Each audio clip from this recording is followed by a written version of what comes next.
Halo, selamat datang di channel YouTube Tong Bos. Sekarang saya mau sharing ke teman-teman semua kenapa uang saku pemagangan nasional belum masuk. Nah, ini khususnya buat teman-teman yang batch 3 yang baru keterima. Nanti ketika bulan depan gajian, teman-teman harus perhatiin hal ini ya.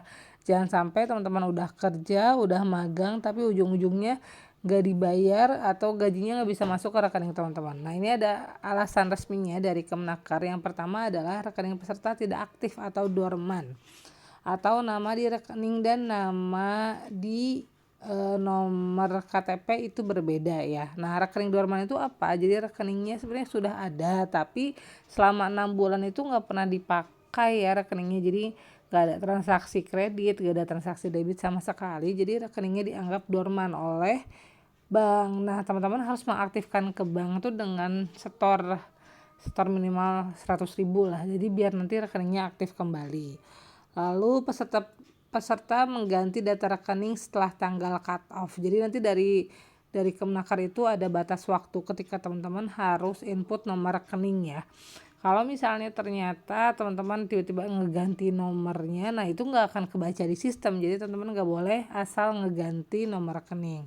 Dan yang ketiga, peserta pernah mengundurkan diri lalu lanjut magang lagi tanpa info ke mentor atau Kemenaker. Jadi buat teman-teman yang mungkin udah ikutan batch 1 atau batch 2 lalu resign, lalu malah masuk lagi di batch 3, itu tuh nggak boleh ya, karena mengakibatkan si gajinya belum cair.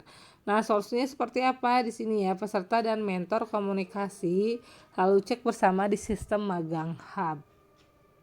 Nah, di sini peserta juga harus harus proaktif dengan mentor untuk bangun komunikasi, saling mengingatkan kalau ada prosedur yang belum dilakukan, lalu lapor ke mentor dulu sebelum ada kendala, sebelum lapor ke ke CS Magang Hub. Karena kan memang dari Kemenaker juga menyediakan CS nih. Cuma yang pertama harus kita lakukan adalah ke mentor terlebih dahulu, atau bukan hanya atau komplain di TikTok, itu nggak boleh ya teman-teman. Nah, ini kalau alasan terlambat yang lain, peserta atau mentor belum menyelesaikan langkah di magang hub, ada data yang tidak valid. Nah, ini juga mentor juga wajib aktif ya. Jadi semua mentor dan juga peserta magang harus saling proaktif. Nah, ini ketentuan uang sakunya, siapa tahu teman-teman ada yang belum tahu. Jadi kalau uang saku itu berdasarkan dari jumlah hari kita hadir dibagi jumlah magang dikali besaran uang saku, yaitu UMK kota ya teman-teman. Nah, kalau misalnya ternyata dalam satu bulan itu teman-teman mau izin sakit, itu boleh ya. Jadi maksimal itu 3 hari dalam 1 bulan, tidak dipotong uang sakunya. Tapi kalau misalnya teman-teman sakit sampai 4 hari, 5 hari, itu bakal dipotong mulai dari hari keempat, hari kelima secara proporsional. Nah, teman-teman juga jangan lupa harus input rekening yang sudah ditentukan oleh Kemenaker, mulai dari BNI, BRI, Mandiri, BTN, dan BSI.